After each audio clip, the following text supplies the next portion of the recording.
Wow. And so this is right now certainly a concept that's being tested, but it's definitely something to watch out for. So again, ZDNet, I'm not going to spend too much time, but ZDNet.com, okay? Definitely look at this trend, holographic collaboration. To my community members and these coworkers, my coworkers across the globe, take a look at this. Look up this company, Spatial, Spatial. They have a Series A $22 million funding to start this whole holographic collaboration with an avatar. Definitely a trend to stay looking into for the future as well, because if it's a very successful and it shows that there's more productivity and it shows a better sense of collaboration, your local co-working space may even contribute to that as well, depending on the cost and things of that way nature. So that could be something that comes to a co-working space near you. So smart meeting rooms, definitely just having all the right tools, technologies, the accessibility to be able to bring people together is very crucial and important. All right. And of course, guys, make sure that you are tuning in and making sure that you're following us on our website, www.thecoworkingculture.com. That's www.thecoworkingculture.com. You can also follow us as well on social media. We are on Instagram and Facebook at Coworking Culture. That's COWORKN Culture. And of course, like I told you earlier, guys, and I shared with you, we are on LinkedIn as well at the Coworking Culture Podcast. We are on there as well in LinkedIn, so you can start following our business page on there. We're definitely going to be taking more time to share more content as well on that page, and we're continuing to build that as well to our business listeners and our co-working community. All right. And of course, just to give a recap, we are on season 2, episode number 6, WFA, Work from Anywhere, Collaboration Trends of 2020. And that's our topic. So we're talking about some of the most updated trends that have been going on for 2020 and some of the trends that you should be using to making your collaboration experiences a lot better and a lot effective and definitely efficient. So I've been sharing some of those top trends as well, and I'm going to share a couple more. Actually, I'm going to share one more that's on here as well.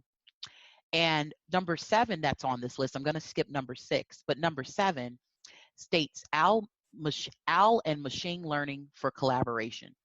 And it's on finance. Again, you can find this collaboration trends for 2020 on financesonline.com/collaboration trends. So OWL and machine learning for collaborations. In a 2018 Nemertes, me and these words, Nemertes research, experts reveal that 41% of companies will be using OWL for unified communication and collaboration in the company years. These technologies include, but not limited to, voice assistants with specialized roles, predictive filtering systems for notifications, and cobots that can interact with humans to optimize processes. So I'm going to talk a little bit about this. So this is more of the virtual space of business, right? So a lot of what's happening too is that there's different like automation and technologies now that are taking place of taking the place of humans when it comes to certain tasks and trends that are going on. And this is a trend that's been going on for a while now. This has been over the last 10 years.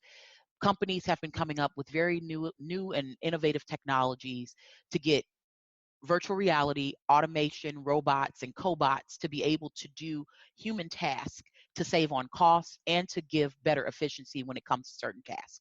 My personal opinion, as a coworker, as someone that works in the community, I think that it's great for certain things. When you have like a chat service, if you have a company where people can chat, different type of customers can chat in about certain issues or certain things or questions, I think it's great.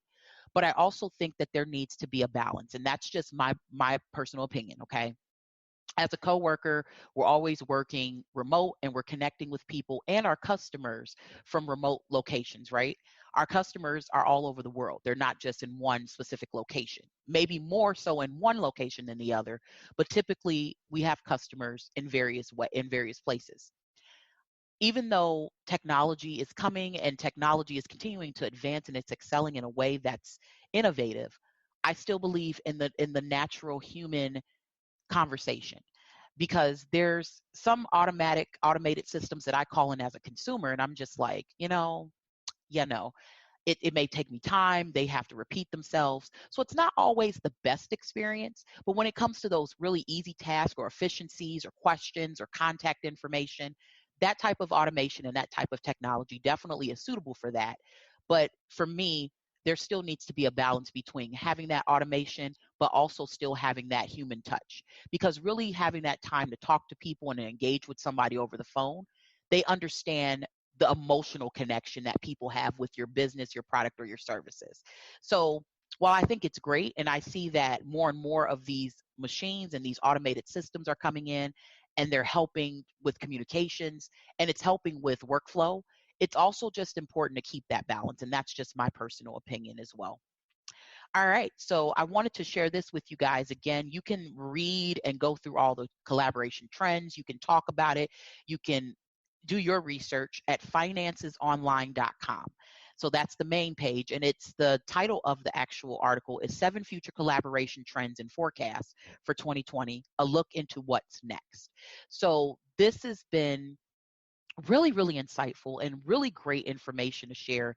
There's so many things that's out here with the different trends. We're always trying to figure out as coworkers how we can continue to really hone in tune with our teams, our business partners, our investors. We're always trying to figure out the most best, efficient, and useful ways to keep in contact with everybody, our customers. There's so many ways to do it. And I think these are just some of the trends that are going to set us forth into continuing to grow that. When you joined a co-working space and when you decided to take the next step in actually scaling your business, you chose co-working space to do just that. You chose it for the networking. You chose it for the opportunity to work with others that's in your industry with like-minded ideas. You chose it to work with potential new customers that you have locally. But most importantly, you wanted to scale your business to the next level. And so obviously having these type of trends to make sure that your collaboration is great is not going to do anything more than to make you much more successful, much more productive. And of course, you're going to see the revenue results and the results of new clients as you continue to practice these collaboration trends in place. So I do appreciate you guys tuning in with me on season 2, episode number 6. I'm so excited to share a lot of this information and knowledge with you guys and to my community members in the co-working industry. Again, episode 7, season 2, episode 7, we're going to go into and tap into the top collaboration tools of 2020. So you definitely want to tune in for that one. On that episode, we're going to share some of the top tools that you can be utilizing for when it comes to project management, when it comes to task, some of the top tools of 2020 that you should be using or implementing in your business for communication efficiency, for work efficiency, and to make increased productivity. Again, this was episode 6 of season 2 of the Co-working Culture podcast. I am your host, Ali Joseph. I thank you guys for tuning in. Make sure that you guys are keeping up with me as well. I'm on Facebook at Ali Joseph. I'm also on Twitter at I am Ali Joseph, as well as on Instagram at I am Ali Joseph. I share some really great content about the co-working in the whole virtual space, as well as my new ebook that's coming out that I'm super excited about, that's coming out in March. My new book, The Co-working Guide. So for those of you that are still on the fence, that are still hesitant about co-working, or you're wanting to make sure that when you do find that co-working home, you're finding the right space that's for you, you're finding the right culture, you're finding the right place that is going to be able to help scale your business. So I wrote a digital book called Your Co-working Guide, 10 self-assessment questions to help you determine your co-working business home, okay? It's a great digital book. It's a very short but great digital book. It's going on pre-sale soon. It's going to be fully on Amazon in March of 2020. But if you're someone that's still looking at the co-working option and you just simply don't know where to start, it's a large community. 3 million people are co-working in co-working spaces. So it's very clear that the business model is strong. It's strong, it's building, and it's not slowing down anytime soon. We're talking about 19,000 co-working spaces across the globe, and that number is looking to increase to 26,000 by 2025. So there's still plenty of room. There's still plenty of spaces for you to choose from, no matter where you are across the globe. It's definitely a great trend, and it's a great opportunity to grow and scale your business. But you may not know where to start, what to look for in a co-working space. How do you determine that? Well, my digital ebook will talk with you guys about that. It gives you self assessment questions that are more solely focused on you, your business, and the type of working style that you have to make sure when you are going on these tours, when you are checking out co working spaces, that you're asking the right questions, that you're self assessing yourself, but most importantly, you're building a partnership with a space that is going to help you build and scale your business to the next level. So that way you have the right teams, the right people, and you're bringing in new and enhanced revenue for your business, because that's the purpose of us joining co-working. We're ready to go to the next level. We want to bring in revenue. We want to bring in more revenue. We want to scale our businesses. We want to provide more opportunities, but we want to make sure that we're in the right spaces to do so. Every space has something that's unique and different about themselves, and making sure that you're in the right space for co-working is definitely going to help you be productive. It's going to help you focus more on your goals and making sure that those next 3 to 5 years and those long-term goals come into fruition. So that book is, again, your co-working guide, 10 self-assessment questions to determine your co-working home. Very excited to share that with you guys. It will be going on pre-sale soon, and we're going to be populating an update on the coworkingculture.com so you guys can look at more information about the co-working book and the ebook. And so I'm very excited about it. And then it'll be going on Amazon/Kindle in March of 2020. Thank you guys for tuning in. I'm so excited that you guys are a part of this warm community, in the collaboration community, and the co-working community. I do appreciate you guys tuning in.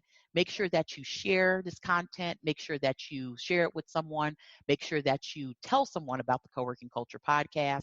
We are on major platforms. We're on Spotify. We're on iTunes, iHeartRadio, Stitcher, and more. And I'm so excited to share these trends and these updates with you guys. So excited that season 3 is coming, but a little bit sad that we're going to the end of season 2. But that's why we have new seasons coming up, new information, and new trends to come. Again, I'm your host, Ali Joseph. Thank you guys for tuning into the Co-working Culture podcast. This was season 2, episode number 6, WFA Collaboration Trends of 2020. I'm so excited to bring you season 2, episode number 7. And of course, you guys can find me on social media, and you can follow us on the social media world. I would love to hear your thoughts about today's episode. And even if you have trends that you want to share about the collaboration trends, any trends that you're seeing or that you've been identifying as well within your co-working community experience, definitely feel free to share them with us. You can share them on our social media, on Facebook and Instagram at co-working culture, COWORKN culture. You can also chat me on Twitter at I am Ali Joseph. What are some of the collaboration trends that you're currently seeing and that's been beneficial for you? Definitely would love to hear from you guys in the co-working community. Definitely would love to get your insight. All right, guys, thank you so much for listening and tuning in, and I will see you guys in the virtual space. Take care. Hey, community coworkers, it's your host, Ali Joseph. I want to thank each and every one of you for tuning in to the latest episode of the Co-working Culture podcast. I hope that you guys were able to utilize this information and you found these tips useful, and that you're able to execute these tools, tips, and trends in your business. Make sure to visit us on our website at www.thecoworkingculture.com, and you can also follow us on social media. We're on Facebook and Instagram at Coworking Culture, COWORKN Culture, and we're also on LinkedIn, and you can type in the Co-working Culture podcast to check us out on LinkedIn as well. Be sure that you guys tune in to the next episode of the Co-working Culture podcast, and I will see you guys in the virtual space of business.